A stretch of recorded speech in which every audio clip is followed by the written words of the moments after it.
भी हमारे साथ है यहाँ पर। अहरावत बहुत चैलेंजिंग होगा, ये बार बार कहा, और जैसा खुद चुनाव आयुक्त ने भी कहा कि जिस तरीके से लोकसभा चुनाव को कराने में एक बड़ी जिम्मेदारी जो है निभाई और सभी ने बढ़ चढ़ के इसमें हिस्सा लिया, तो वहीं विधानसभा चुनाव जब जम्मू कश्मीर में होंगे तो ये कितना चैलेंजिंग होगा 370 और 35A के लिहाज से भी, और कितना खास होगा, क्या परिवर्तन होगा?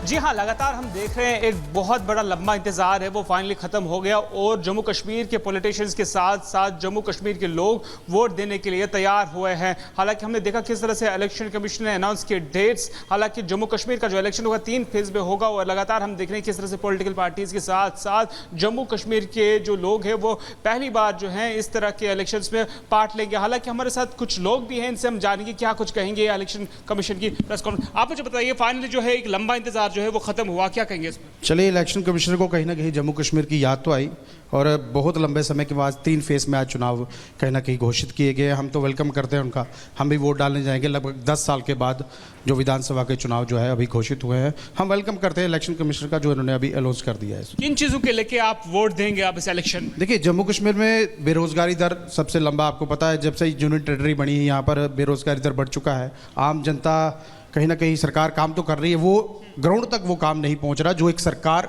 कर सकती है। वो लगातार आप मुझे बताइए किन चीज़ों को लेके आप वोट देंगे जो इलेक्शन कमीशन ने फाइनली अनाउंस किया कि जम्मू कश्मीर में आप जो इलेक्शन है 3 फेज में होंगे, क्या कहेंगे?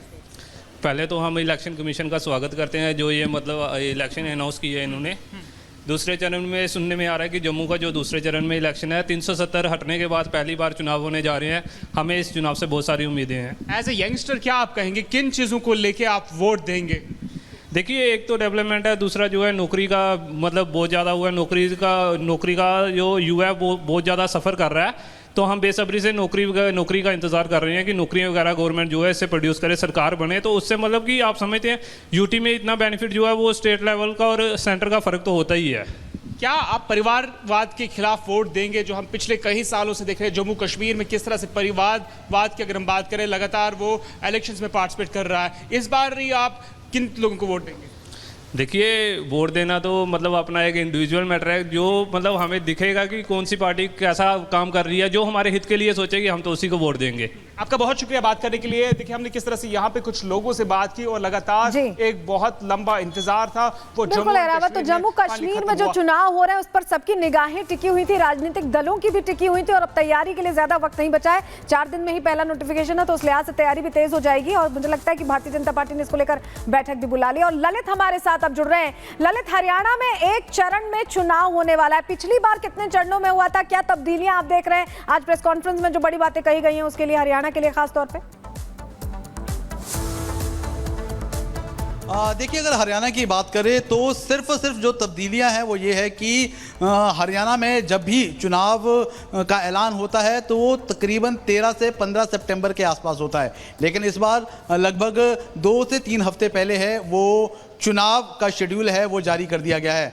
आपको बता दें कि 3 नवंबर तक जो सरकार का टाइम था, लेकिन इस बार जम्मू कश्मीर के साथ ही हरियाणा का जो चुनाव की डेट है वो अनाउंस कर दी गई है। आपको बता दें कि जो चुनाव आयोग है उनकी जो टीमें हैं वो जम्मू कश्मीर गई थी, उसके बाद 12 और 13 अगस्त को हरियाणा में भी उन्होंने पूरी तरह से ब्यौरा चेक किया था कि किस तरह की तैयारियां चल रही है, और उसके बाद जो चुनाव आयोग है उन्होंने ऐलान कर दिया है कि हरियाणा में जो चुनाव है वो 1 अक्टूबर को होगा, एक ही चरण में ये चुनाव होगा और 4 तारीख को मतगणना होनी है। उसके साथ साथ एक और अहम बात बता दें आपको, लगभग 4.5 लाख नए वोटर्स इस बार हरियाणा में हैं। 1 करोड़ 6 लाख जो पुरुष मतदाता है और लगभग 95 लाख महिला मतदाता है। पूरा अगर हम ओवरऑल बात करें तो जो वोटर्स की संख्या है वो लगभग 2 करोड़ 1 लाख के आसपास है। तो यानी हरियाणा में 90 सीटों के लिए जो चुनाव है वो 1 अक्टूबर को होना है। पिछले 10 सालों से हरियाणा में बीजेपी की सरकार है और इस बार क्यों अगर हम बात करें तो मुख्य तौर पर जो सीधा मुकाबला है वो भाजपा और कांग्रेस के बीच है। आपको बता दें कि करीबन 3 महीने पहले जो हरियाणा के पूर्व मुख्यमंत्री हैं मनोहर लाल खट्टर को वो हट गए थे और उसकी जगह पर नए मुख्यमंत्री है नायब सिंह सैनी है। जो बदलाव है वो बीजेपी की तरफ से जरूर मुख्यमंत्री के तौर पर किया गया था, लेकिन हरियाणा के लिए भी जो चुनाव का ऐलान है तारीखों का वो यहां पर कर दिया गया है। 1 अक्टूबर को मतदान होगा, एक चरण में मतदान यहां पर होना, 4 तारीख को नतीजा आएंगे। बिल्कुल। और कविंद्र गुप्ता जी इस वक्त हमारे साथ में जुड़ चुके हैं। कविंद्र जी, जिस तरीके से जम्मू कश्मीर के चुनावों का ऐलान हुआ है और चुनाव आयुक्त ने साफ कहा है कि बिना डर के, बिना झिझक के एक सुरक्षित माहौल में ये चुनाव करवाए जाएंगे। 370 के बाद में ये पहला चुनाव होने वाला है, जाहिर है बेहद महत्वपूर्ण, लेकिन चुनौतियां भी बहुत होंगी। देखिए, सही आपने कहा कि धारा 370 हटने के बाद चुनाव विधानसभा का है वो पहला है। इससे पहले भी लोकतांत्रिक व्यवस्था यहाँ पर की गई थी, जिला परिषद के इलेक्शन कराए गए, 73rd 74th अमेंडमेंट लागू हुई। तो कुल मिलाकर के ये कहा जाए कि जम्मू कश्मीर में बहुत देर से लोगों को उत्सुकता थी कि अपनी चुनी हुई सरकार आए और लोकतांत्रिक व्यवस्था जहाँ पर बने। सबसे पहले भारतीय जनता पार्टी इस निर्णय का स्वागत करती है और हमने कमिटमेंट की थी, चाहे वो प्रधानमंत्री जी हों, चाहे अपने गृह मंत्री जी हों, संसद के पटल पर भी माननीय सुप्रीम कोर्ट ने भी अपना वर्डिक्ट दिया था। इसके साथ ही ये कहा गया था कि डिलिमिटेशन प्रोसेस जो है वो पूरा होने के बाद इस इलेक्शन को अंजाम दिया जाएगा।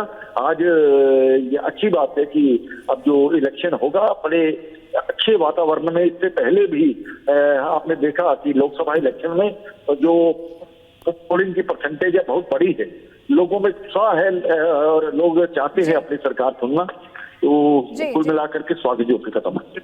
बिल्कुल, बहुत शुक्रिया कविंद्र जी जुड़ने के लिए और बातचीत करने के लिए। तो अब चुनावों की तारीखों का ऐलान हो चुका है, 3 चरणों में, जहां जम्मू कश्मीर में, वहीं 1 चरण में हरियाणा में चुनाव होना है और 4 तारीख को मतगणना दोनों ही राज्यों में होगी। प्रहार में आज शाम आपके लिए लेकर आ रही हूं ममता को क्यों याद आए राम, जिस पर मच गया है अब सियासी संग्राम। देखना ना भूलिएगा शाम 4:57 पर प्रहार।